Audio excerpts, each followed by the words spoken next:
I don't care how many generations your family has been farming here. This is now HOA land, and you're obstructing community development progress. That's what Victoria Ashworth screamed in my face while standing on the wheat field my ancestors left behind. Her designer heels ground into the stubble that had been here longer than her bloodline ever was. Her expensive perfume mixed with the chemical smell from the burst pipe, as if everything about this woman clashed with basic decency. 4 months later, I was still standing in that same spot, watching her walk out of the courtroom in handcuffs. Turns out the sewage pipe she secretly installed had been poisoning 47 acres of my land for 3 years. The court agreed. Where are you watching from? And what would you do if your HOA tried to turn your family farm into an industrial waste dump? My name is Garrett Holloway, 48 years old, third-generation farmer on 120 acres of Kansas wheatland. My grandfather broke this soil in 1947. My father expanded it through the 70s, and I came back after 20 years in Army logistics to carry on what they built. That September morning started like any other harvest season day. The wheat stood golden and heavy, 3 days from cutting. I walked the eastern perimeter at dawn, coffee in hand, calculating yields in my head. $340,000 worth of grain swaying in the morning breeze. The combines were scheduled for Thursday.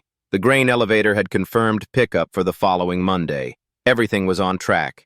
Everything was exactly as it should be, and I had no reason to suspect that beneath my feet, pressure was building in a pipe I didn't know existed. At 7:23 a.m., the world split open. A sound like thunder rolled across the field from the east, followed by a metallic shriek that made my bones vibrate. I turned toward the noise and saw it. A geyser of black liquid erupting from the ground about 200 yards from the property line. The 24-inch pipe had burst at well joint number 7, and whatever was inside came flooding out at a rate I later learned was 2,400 gallons per minute.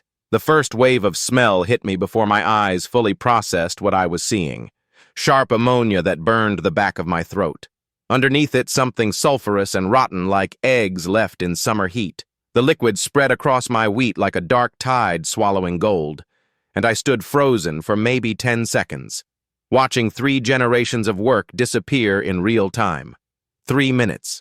That's all it took. 3 minutes to destroy 47 acres and $340,000. The shock passed through me like a physical wave, leaving behind a cold clarity I recognized from my Army days. When mortar rounds hit supply depots, you don't have time for emotion. You assess, you document, you act. My hands moved before my mind fully caught up. Pulling out my phone to start recording, date stamp, time stamp, direction of flow, color of discharge, and visible damage to crops. The smell grew worse as I walked closer, layers revealing themselves, the ammonia giving way to something metallic and bitter that coated my tongue. Whatever this was, it wasn't sewage. Sewage doesn't smell like a chemistry lab mixed with a junkyard. I called 911 and reported an industrial spill on private agricultural land. The dispatcher said units would be en route. I hung up and kept recording, moving toward the source to document everything I could before anyone arrived to stop me. That's when I saw it. The pipe emerging from the ground bore markings, A.I.W.S stenciled in faded yellow paint. I didn't know what those letters meant then. I photographed them anyway, something in my gut telling me they would matter. The black liquid pooling around the rupture had an oily sheen that caught the morning light. Rainbow patterns swirling on its surface like gasoline on water. I'd seen contaminated groundwater during deployments overseas, watched villagers get sick from industrial runoff that corporations denied existed. This had that same look, that same wrongness that you feel in your chest before your brain names it. I stepped back and kept my camera running. The fire department arrived 47 minutes later. 47 minutes for a hazardous material response in a county that advertises 12-minute average times. I watched 3 trucks sit at the edge of my property for 11 of those minutes, engines running, crews visible through windshields but making no move to approach, when they finally mobilized. The first responder who reached me was young, maybe 25. His eyes kept darting toward his radio, and his voice carried an apologetic undertone that seemed rehearsed. "Sir, we need you to step back from the contamination zone," he said. I asked what took so long. He glanced back at his captain. who was watching us from 30 yards away. There was some confusion about jurisdiction, he said carefully. We had to confirm certain protocols with community stakeholders before proceeding. I asked him who exactly those stakeholders were. He wouldn't answer, but his hesitation told me everything. Someone had made a phone call. Someone had asked them to wait. I had been recording our entire conversation without him knowing, and that recording would become evidence item number 47 in a federal lawsuit. The smell had changed again by the time I walked back toward my truck. The initial sharpness had settled into something heavier, a petroleum thickness that clung to clothing and hair. My wheat, what remained standing at the edges of the flood zone, had already begun to wilt where the black liquid touched its roots. I grabbed a mason jar from behind my seat, the same kind my mother used for preserving tomatoes, and knelt at the edge of the contaminated zone. The soil felt wrong when I scooped it, warm from morning sun but greasy and dense in ways Kansas topsoil should never feel. I sealed the jar and placed it in my glove compartment, just a farmer's instinct to preserve evidence of damage. I had no idea I was holding the key to a $7.29 million verdict.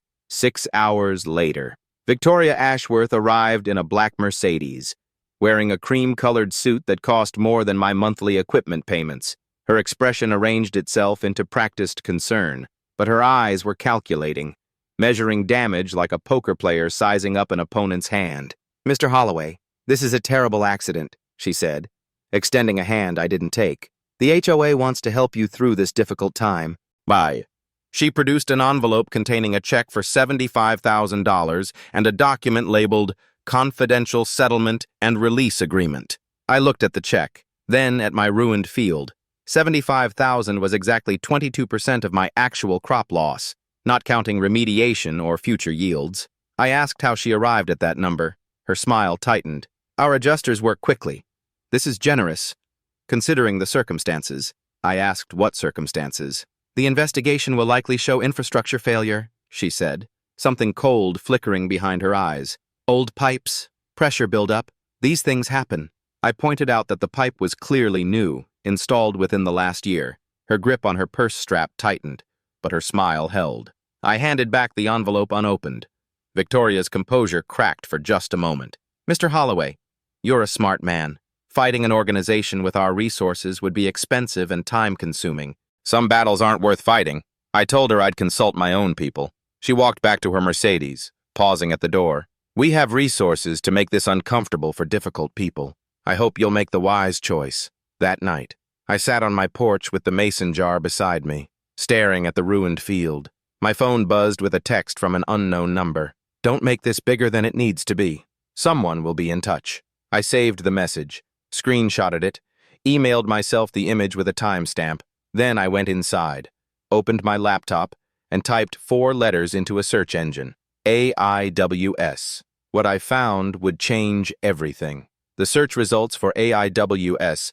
loaded slowly on my old laptop, each page revealing another layer of what I was dealing with. Ashworth Industrial Waste Solutions, a heavy industrial waste processing company headquartered 12 miles from Ridgecrest Estates, handling contracts worth $47 million annually. The company logo matched exactly what I had photographed on that ruptured pipe. I sat at my kitchen table until 2 a.m., scrolling through corporate filings, press releases, and environmental compliance reports. The connection between a residential HOA and an industrial waste processor made no logical sense, unless the HOA wasn't really about homeowners at all. I bookmarked everything and finally went to bed, knowing that tomorrow would bring the first wave of retaliation. 20 years in Army logistics taught me how supply lines work. Cut off resources, isolate the target, force surrender. Victoria Ashworth was about to run the same playbook. 48 hours after the spill, her civilized facade crumbled into something far more aggressive. The first letter arrived by certified mail at 8:15 a.m., bearing the Ridgecrest Estates HOA letterhead. It informed me that my property fence along the eastern boundary extended 18 inches onto the designated community access easement, a violation of CCNR Article 14, Section 3. The daily fine was $500, retroactive to the last HOA survey conducted 14 months ago. I read the letter 3 times, Trying to understand how a fence standing in the same location for 32 years suddenly became a violation. The math was brutal. $500 per day for 14 months came to over $200,000 in accumulated fines. They weren't trying to collect. They were trying to establish a paper trail of my supposed non-compliance. Step 1 in any coordinated assault is to make the target look like the aggressor. The second attack came 3 hours later, and that timing told me everything I needed to know.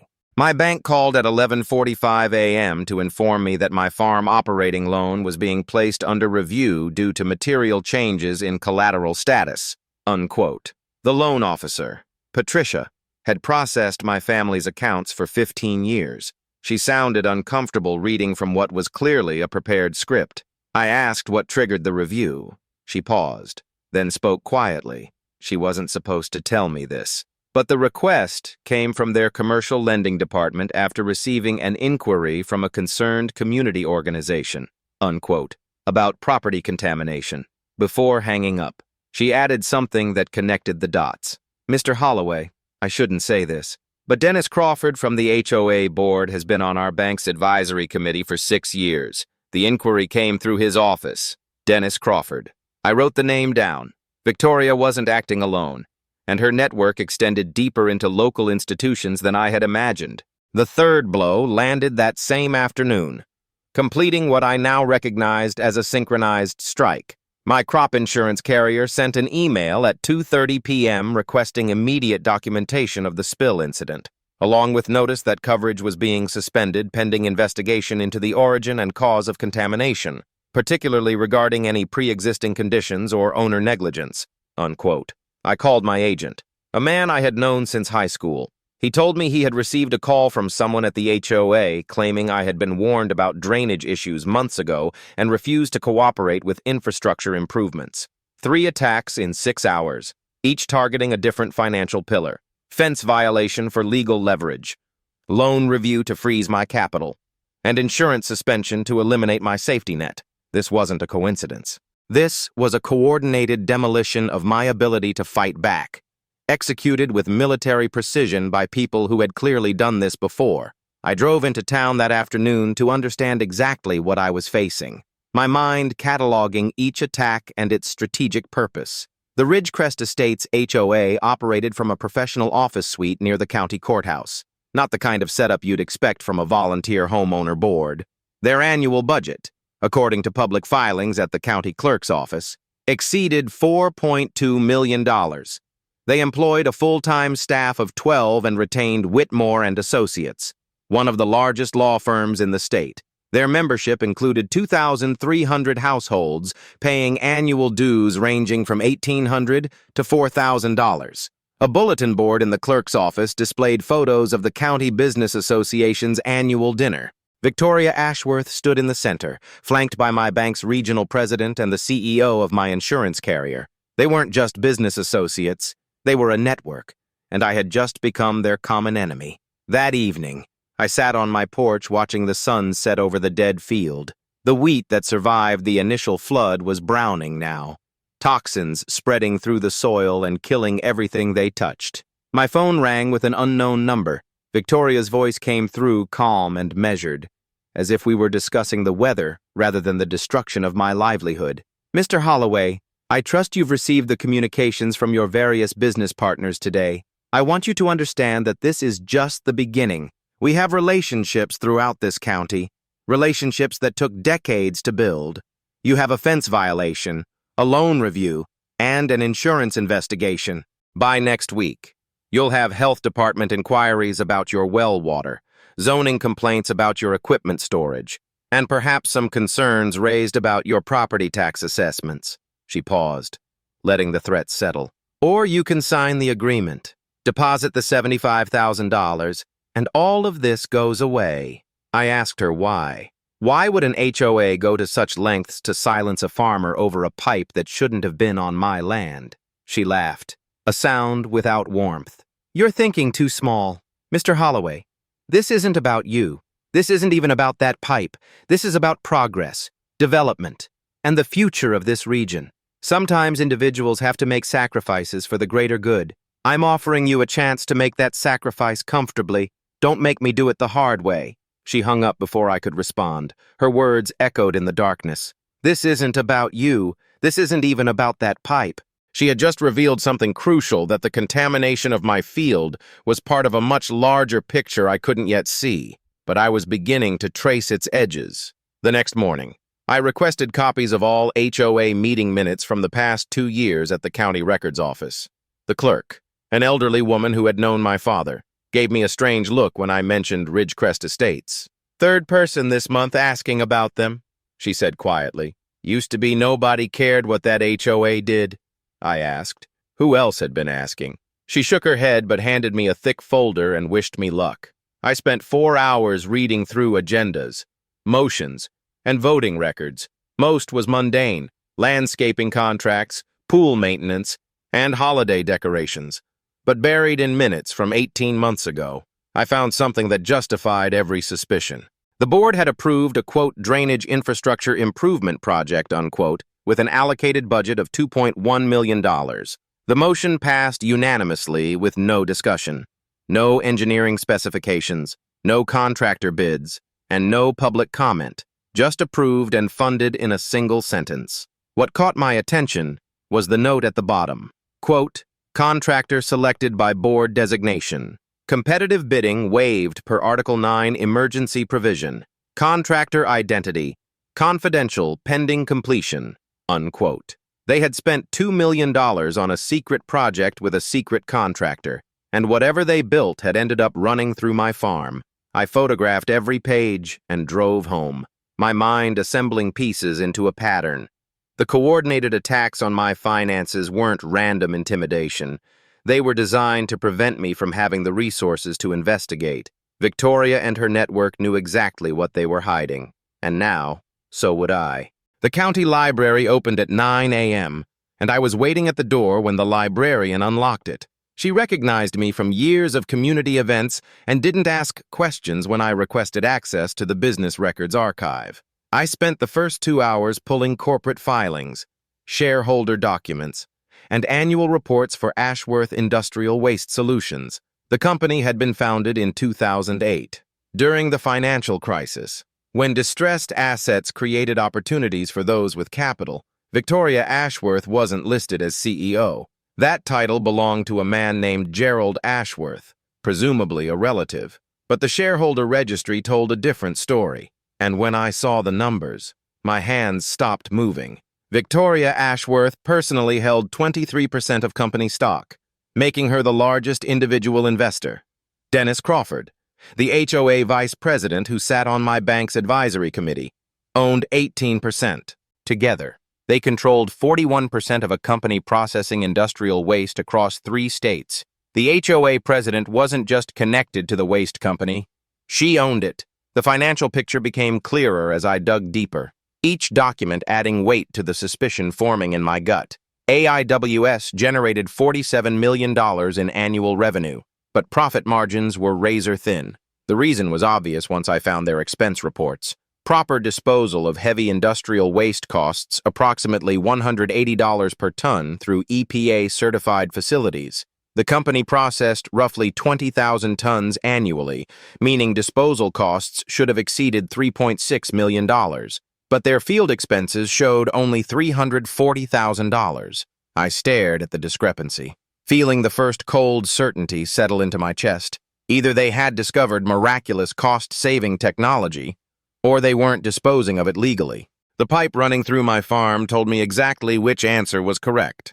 I drove to the county surveyor's office next, my mind racing with calculations I didn't want to believe. The surveyor, a methodical man named Henderson who had mapped these lands for 30 years, spread the documents across his table carefully. He traced boundaries with his finger, explaining easements and rights of way. When I asked about the HOA's drainage project, his expression shifted to something between confusion and concern. He pulled out a newer map filed 14 months ago. "This is interesting," he said slowly. "The drainage easement they filed cuts through about 2 miles of rural property before terminating here." His finger stopped at the eastern edge of my land. "According to this filing, the system ends at a natural watershed collection point. I looked at where he was pointing. There was no watershed there. There was only my wheat field, now saturated with industrial poison. My stomach dropped as the final piece clicked into place.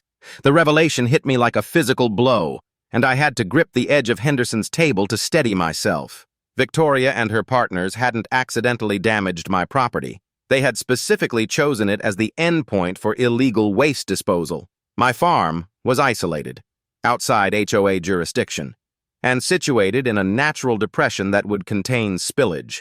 They had been using my land as their dumping ground, probably for years before the pipe burst exposed everything. The $2.1 million drainage project wasn't about managing stormwater.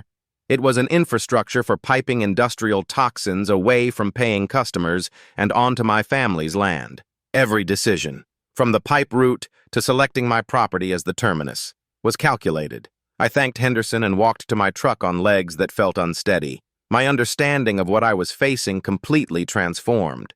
I remembered Victoria's offer of $75,000 and finally understood its true purpose. That wasn't compensation for visible damage. That was payment for silence about the damage they had inflicted invisibly for years. The $75,000 represented roughly 22% of their annual illegal savings, a calculated finder's fee for anyone who stumbled onto their operation. They had budgeted for discovery. They had a number ready for buying silence. I was supposed to take the money, sign the confidentiality agreement, and become complicit in crimes that would continue poisoning my land for decades. The realization transformed my anger into something colder and more focused. They had planned for people like me. They just hadn't planned for someone who would refuse to be bought. That afternoon, I drove to the Secretary of State's office in Topeka, requesting a complete corporate history for A.I.W.S. The clerk retrieved files going back to the incorporation. I photographed every page, board meeting minutes, shareholder votes, and financial statements. One document stopped me cold. Dated 3 years ago, it was a board resolution authorizing, quote, alternative disposal partnerships with community infrastructure providers, unquote. The resolution specifically mentioned Ridgecrest Estates, HOA, as a strategic partner for, quote, regional waste management coordination, unquote. 3 board members had signed, Victoria Ashworth, Dennis Crawford, and a third name I hadn't encountered before, Robert Finley. I circled that name, sensing it would matter later. They had documented their own conspiracy in corporate minutes, never imagining someone would piece together what those bureaucratic phrases actually meant. Driving home, I let the full scale of what I had uncovered settle into focus. A.I.W.S. saved over $2 million annually by dumping through the HOA's system instead of using legal facilities. Victoria's 23% stake meant she personally profited roughly $1.4 million from the scheme over 3 years. Dennis Crawford's 18% translated to over $1 million in his pocket. These weren't small-time crooks cutting corners. They were sophisticated operators running an environmental crime syndicate disguised as suburban community management. And I had stumbled onto their operation because one pipe weld failed at exactly the wrong moment for them. The accidental nature of my discovery made me more dangerous to them than any whistleblower. I hadn't been looking for evidence. I had been standing in my field when their crimes literally exploded into view. That evening, I called Marcus Webb, a retired environmental lawyer from the Veterans Association. He had spent 25 years at the EPA before retiring to Kansas. I laid out everything: the corporate connections, financial incentives, and physical evidence of the pipe. He listened without interrupting, asking occasional questions about specific documents. When I finished, he was silent for a long moment. Garrett, he finally said, what you're describing isn't just illegal dumping. This is systematic environmental fraud with potential RICO implications. If you can prove this with hard evidence, you're looking at federal charges, treble damages, and personal liability for everyone involved. He paused, his voice dropping. But these people have resources, connections, and millions to lose. They will fight dirty. They will try to destroy you before you can destroy them. I told him I understood.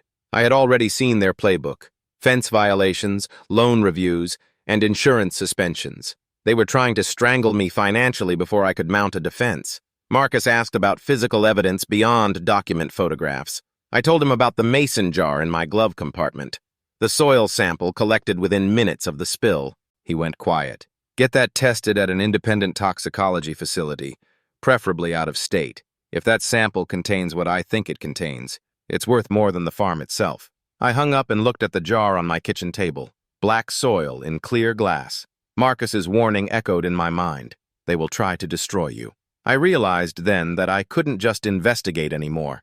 I needed to build a fortress of evidence so complete that their resources and connections wouldn't matter. Starting tomorrow, I would begin planning not just to uncover their crimes, but to survive the war they would wage when they realized I wasn't going away. Marcus Webb arrived at my kitchen table the next morning with a legal pad, 3 pens, and the kind of focused intensity I recognized from mission briefings. He had driven 2 hours from Wichita after our phone call, and his first words set the tone for everything that followed. Garrett, we're going to run this like a military operation. 60 days of silent evidence collection before we make any move. They're expecting you to react emotionally, file a hasty lawsuit, or go to the media. We're going to do none of those things. We're going to build a case so airtight that when we strike, they won't have time to destroy evidence or coordinate their stories. I poured him coffee and listened as he outlined the strategy. Phase 1 was scientific analysis. Phase 2 was legal documentation. Phase 3 was finding witnesses. Only after all 3 phases were complete would we consider going public. Patience, he emphasized, was our most powerful weapon against people who expected rage. The mason jar went to Dr. Linda Thornton's laboratory in Colorado Springs that same afternoon. Marcus had worked with her during his EPA years and trusted her completely. She ran an independent toxicology facility specializing in environmental contamination cases, far enough from Kansas that Victoria's network couldn't reach her. I drove the sample there myself rather than trusting mail or courier services. Dr. Thornton was a small woman in her mid-40s with sharp eyes and a no-nonsense demeanor. She examined the jar, asked detailed questions about collection conditions, and promised preliminary results within 14 days. If this contains what your lawyer suspects, she said as I left, you're going to need more than 1 sample. Start thinking about where else on your property you can collect soil for comparison testing. I drove home already planning a grid pattern for additional samples, feeling for the first time like we were building something solid, while waiting for lab results. I began the legal documentation phase. Marcus had prepared a list of records to request through Freedom of Information Act filings. We sent requests to EPA Region 7 for all permits and compliance reports related to A.I.W.S. We requested construction permits and engineering drawings from the County Building Department. We filed for complete corporate records from the Kansas Secretary of State. Going back to the company's incorporation, each request was carefully worded to avoid triggering suspicion. We weren't asking specifically about illegal dumping. We were requesting routine public records that any concerned citizen might want to review.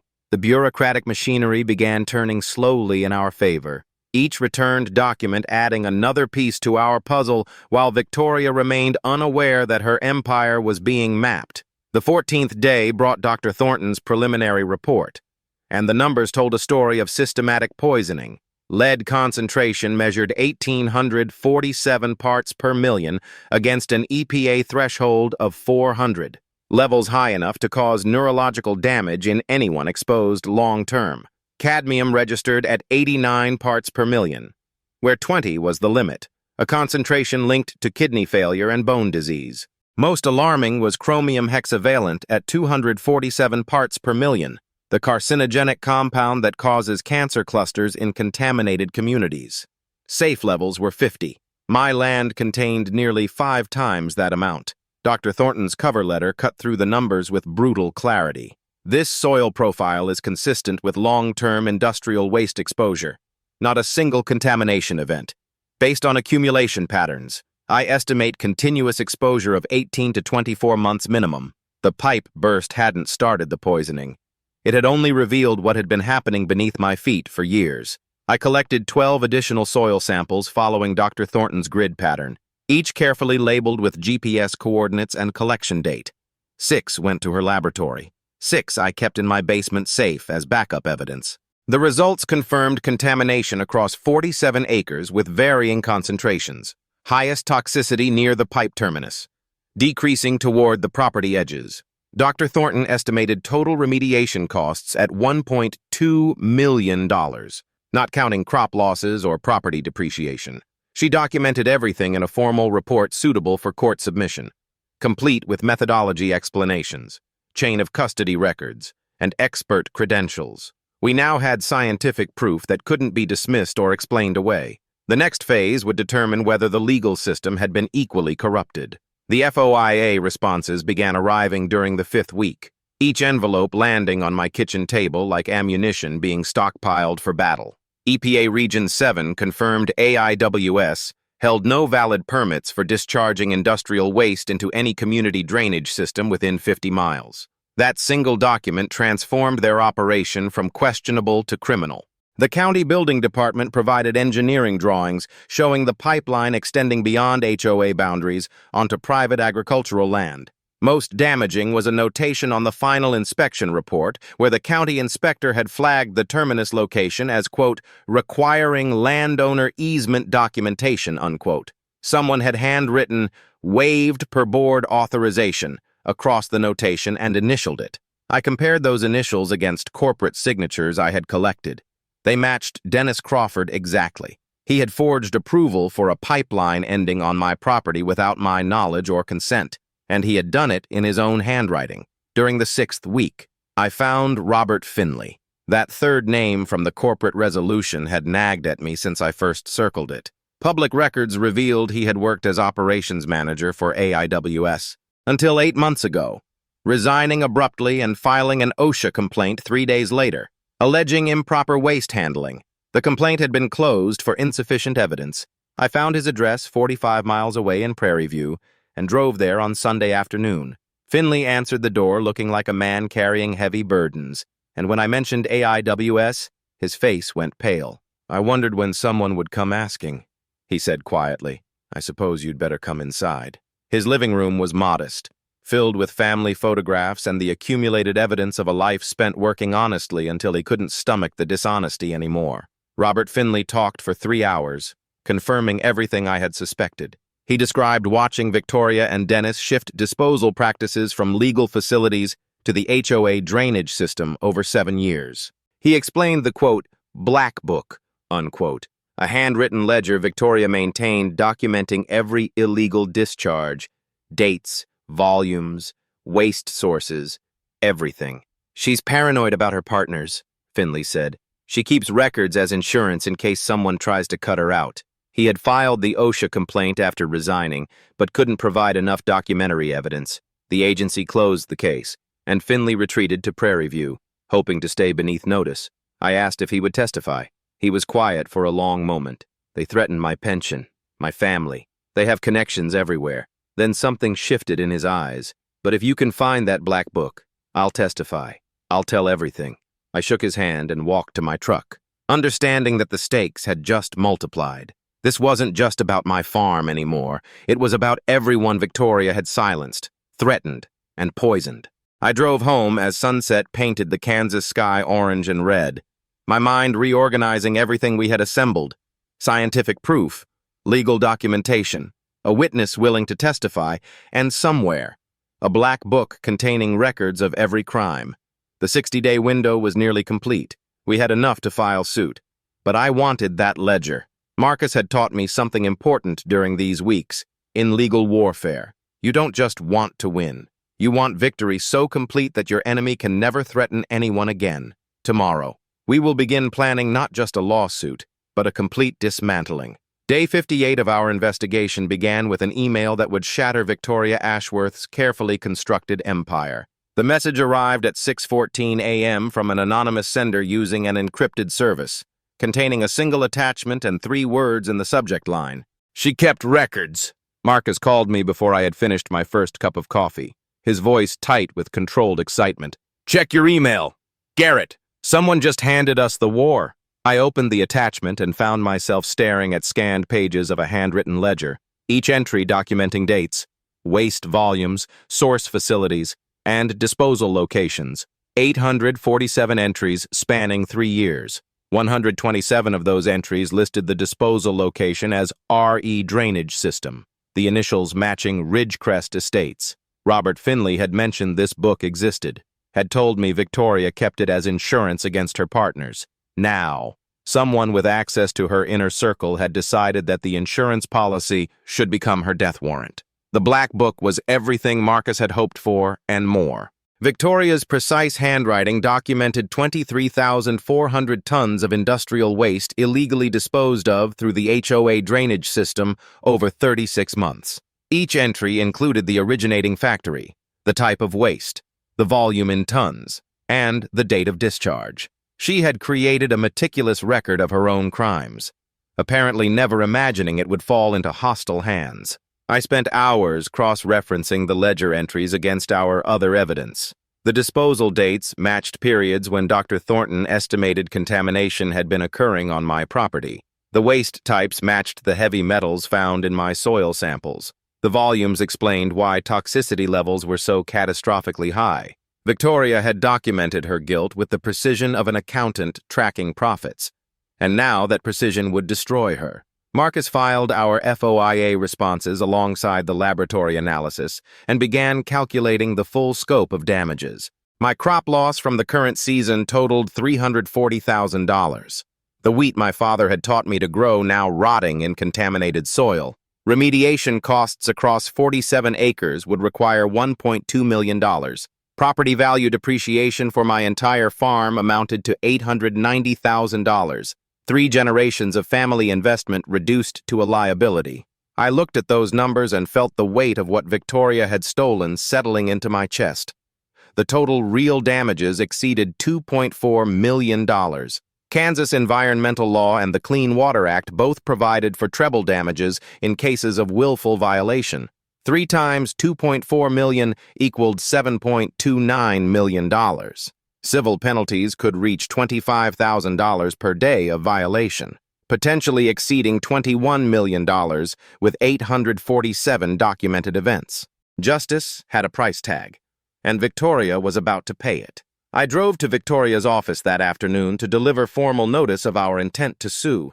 Marcus had prepared the letter with surgical precision, outlining evidence in summary form, identifying specific violations of Clean Water Act Section 404 and Kansas Environmental Law, KSA 65-171D, and demanding $7.29 million plus legal fees. The letter did not mention the Black Book. We wanted her to believe our case rested solely on scientific evidence and public records.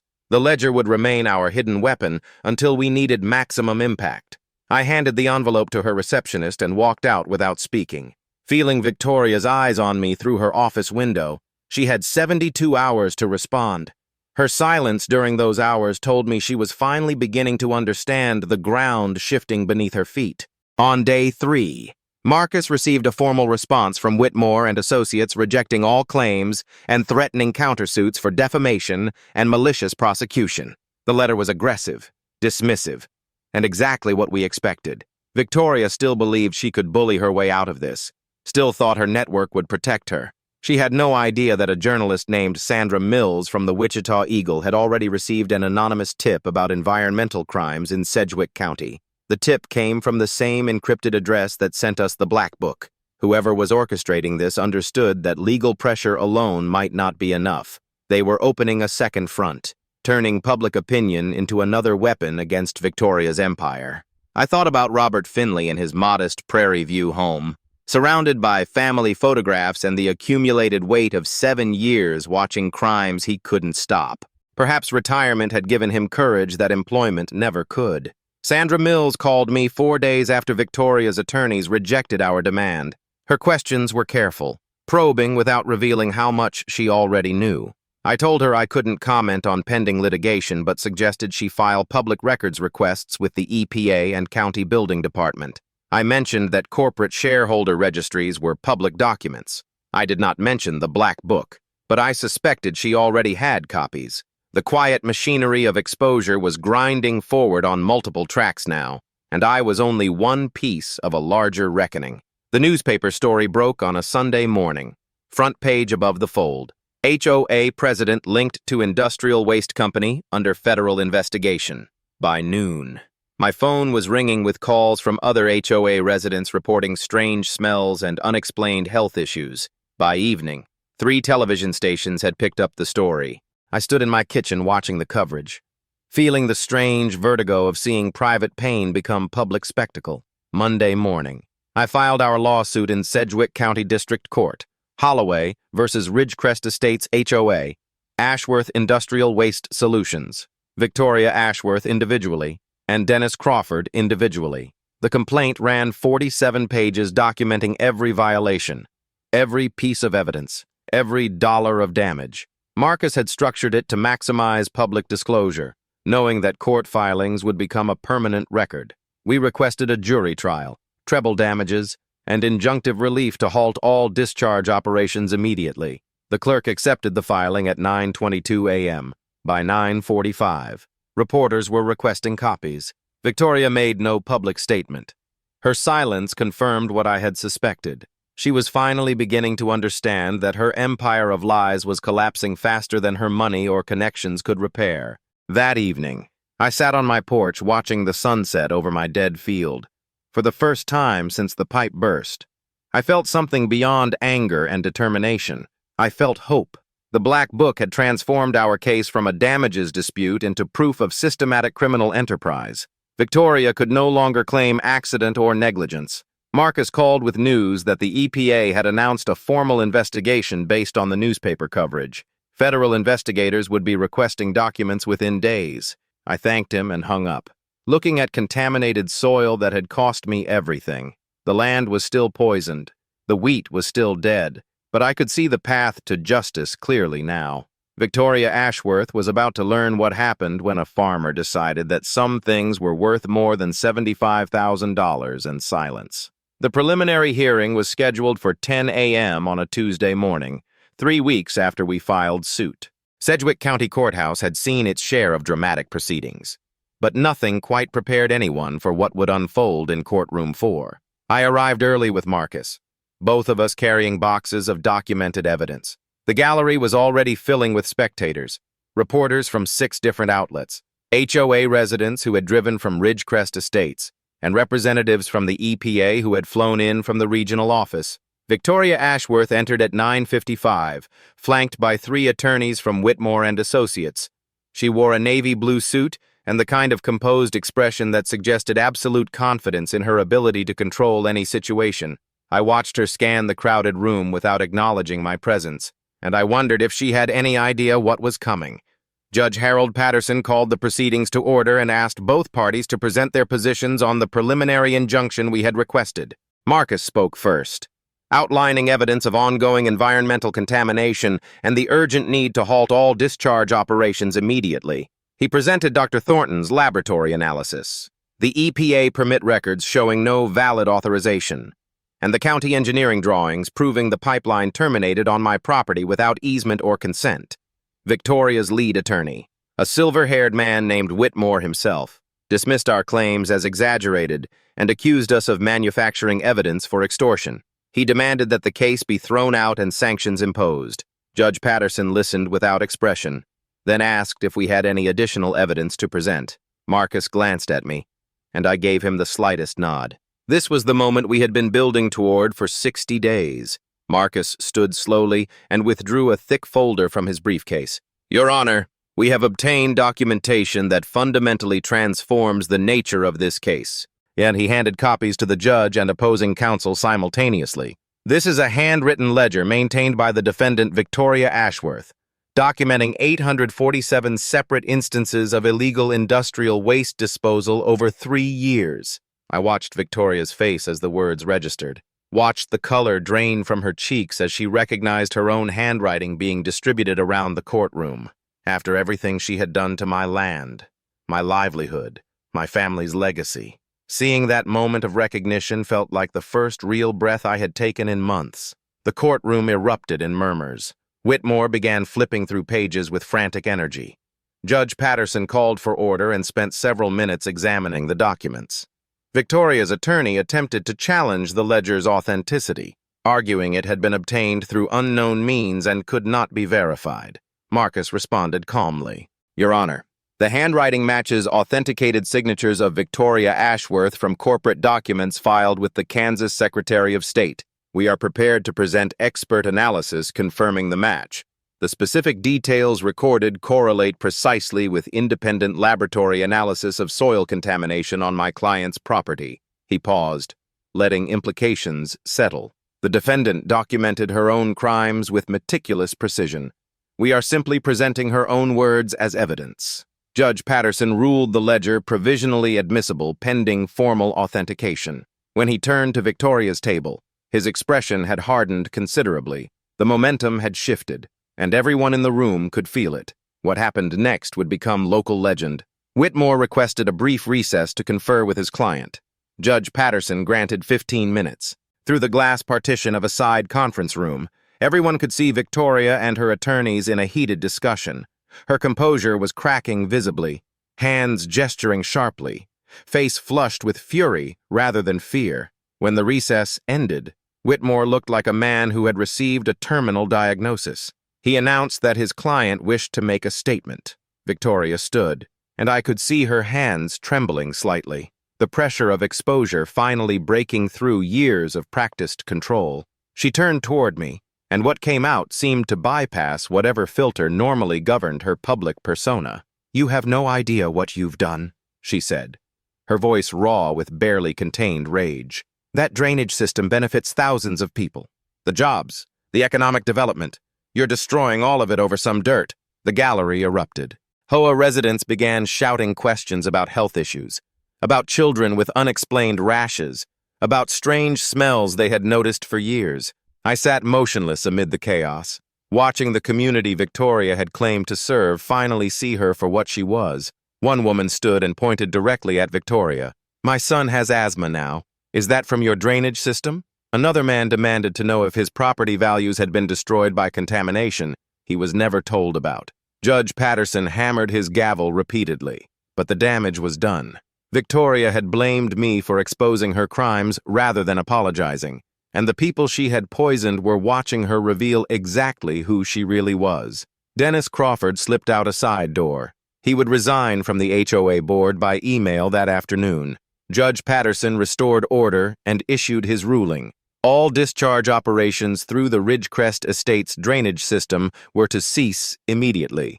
A.I.W.S. Facilities were ordered to submit to emergency EPA inspection within 72 hours. Victoria and Dennis were prohibited from destroying any documents. The judge scheduled a full evidentiary hearing and suggested both sides prepare for, quote, "a thorough examination of very serious allegations," unquote. As Victoria left the courtroom, reporters surrounded her with questions she refused to answer. I watched her push through the crowd. Designer suit rumpled. Careful composure shattered. 3 HOA board members announced resignations before sunset. The bank that had threatened my loan issued a statement distancing itself from Ridgecrest Estates. The system that had protected Victoria for years was abandoning her like rats fleeing a sinking ship. Standing on the courthouse steps, feeling the Kansas wind on my face, I allowed myself a moment of quiet satisfaction. Victoria Ashworth had engineered her own destruction, and I had simply given her the stage. 4 months passed between that preliminary hearing and the final verdict. 4 months of depositions, document reviews, expert testimony, and the slow grinding machinery of justice that transforms evidence into consequences.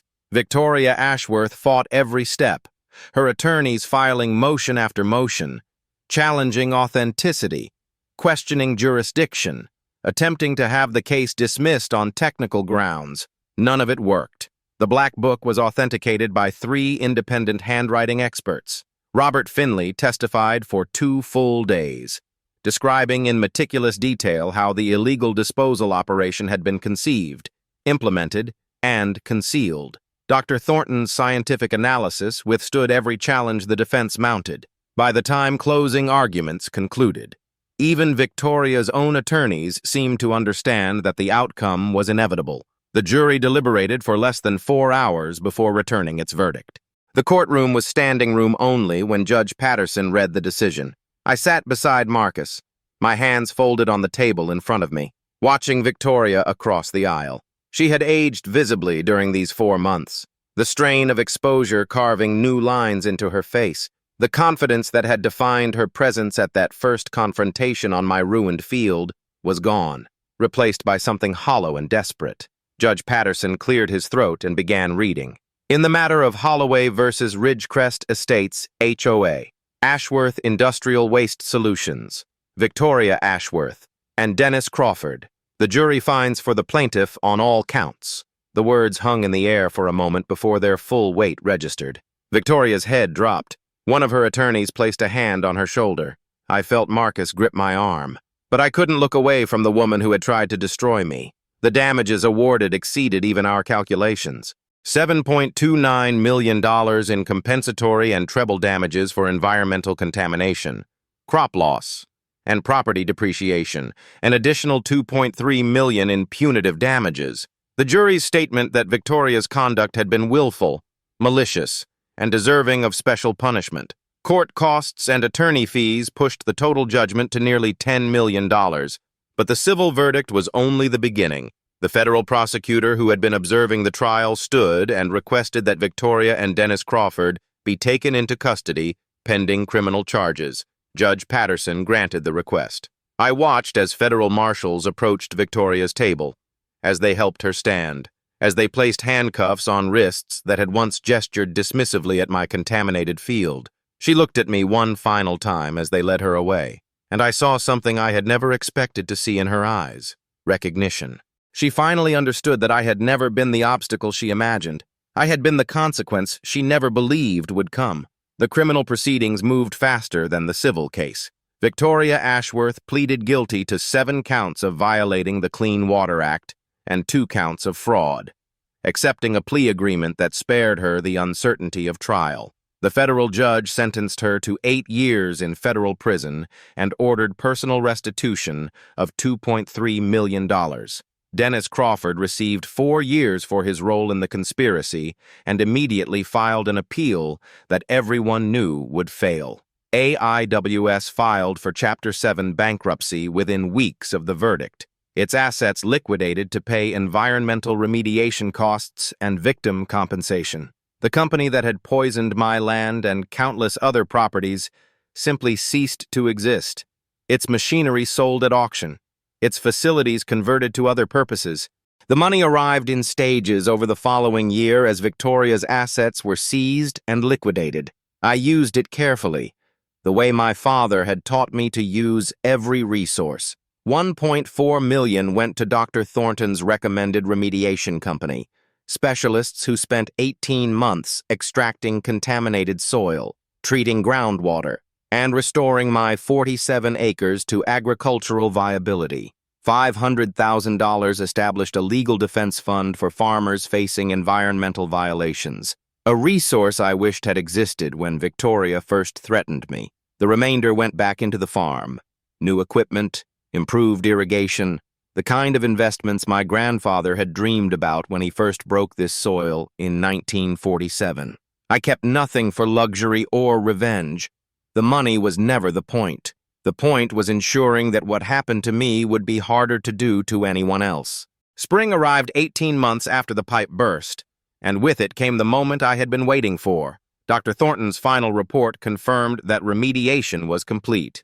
Soil tests showed contamination levels below EPA thresholds across all 47 affected acres.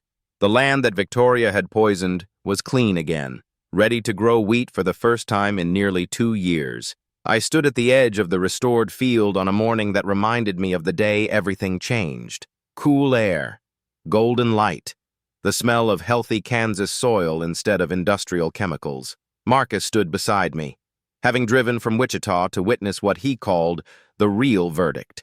In my hand was a small cloth bag containing wheat seeds, the same variety my grandfather had planted when he started this farm, saved from harvests that predated my own birth. I walked to the center of the field and knelt in the soil. The dirt felt right again, dark and loose and alive in ways that contaminated ground never feels. I dug a small hole with my bare hands, the same hands that had collected evidence and signed legal documents and shaken Marcus's hand when the verdict was read. I poured seeds into the hole and covered them gently, pressing the soil firmly. It was a symbolic gesture, perhaps. But symbols matter. They mark endings and beginnings. They honor what was lost and what was recovered. My grandfather had knelt in this same soil 77 years ago, planting the first seeds of a legacy that Victoria Ashworth had tried to destroy. I was planting the continuation of that legacy, proof that some things survive even the most determined attempts to poison them. Marcus asked if I thought the wheat would grow. I stood and brushed soil from my knees, looking across the field that had cost me so much and taught me even more. The land was clean. The criminals were in prison. The community that had been poisoned was healing. Justice had been served not through violence or vengeance, but through evidence, patience, and the stubborn refusal to accept a $75,000 check for silence. "It's already growing," I told him. "It started growing the day I picked up that first soil sample and decided not to let them win." Victoria Ashworth thought she could bury her crimes beneath my family's land. She offered $75,000 for my silence. Instead, she paid $10 million and 8 years of her life. If you've ever faced corruption and wondered whether fighting back was worth it, remember this story. Subscribe to the HOA stories for more tales of justice served. Your support keeps these stories coming.